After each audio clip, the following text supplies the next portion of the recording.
பாஜக சொல்லக்கூடிய ஒரு நியாயமான கருத்தா அவங்க சொல்றாங்க. என்ன சொல்றாங்க அப்படின்னா, அதிக மக்கள் தொகை வந்துருச்சு, ஸோ அந்த இடத்துல வந்து எம்பிக்கள் அதிகப்படுத்தும் நிறைய மக்களை போய் நல்லது செய்யறது. அந்த இடத்துல தான் நம்ம என்ன கேள்வி வைக்கிறோம் அப்படின்னா, நீங்க சொன்னது போல இந்த மக்கள் தொகை பெருக்கத்தை வந்து கிட்டத்தட்ட பாதியாக கண்ட்ரோல் பண்ணியிருக்கக்கூடிய தென் மாநிலங்களுக்கு நீங்க வந்து இன்றைக்கு இருக்கக்கூடிய மக்கள் தொகைக்கு ஏற்ப சீட் இன்க்ரீஸ் பண்றீங்க அப்படின்னா, இங்க என்ன மேக்ஸிமம் வந்து இப்ப தமிழ்நாடு நம்ம எடுத்துக்கிட்டோம்னா 8ல இருந்து 10 சீட் இன்க்ரீஸ் ஆகுது நம்ம வச்சுக்கோம். ஆனா இதுவே நீங்க பீகார், ராஜஸ்தான், மத்திய பிரதேசம், உத்தரப்பிரதேசம் போன்ற மாநிலங்களுக்கு அவங்களுக்கு இப்ப இருக்க சீட் நம்பர்ஸ் அப்படியே டபுள் ஆகும்.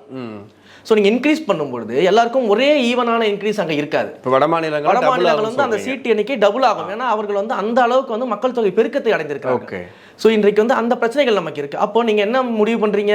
இப்போ இன்க்ரீஸ் பண்ணுன்ற நிலைமையில தான் நீங்கள் ஃப்ளாட்டான ஒரு ஸ்டேட்மெண்ட் கொடுக்குறீங்க, மாநிலங்களுக்கு ஒரு சீட் கூட குறைக்கப்படாதுன்றீங்க. அப்போ நீங்கள் இன்க்ரீஸ் பண்ணுற மனநிலையில் இருக்கீங்கன்னா, எங்களுக்கு இன்க்ரீஸ் ஆகக்கூடிய சீட்டு நம்பர்ஸை விட வட மாநிலங்களில் இருக்கக்கூடிய மாநிலங்களுக்கு டபுள் மடங்காக சீட் இன்க்ரீஸ் ஆக போகுது. மக்கள் தொகை அடிப்படையில் நீங்கள் செய்யும்போது இதுதான் நடக்கும்.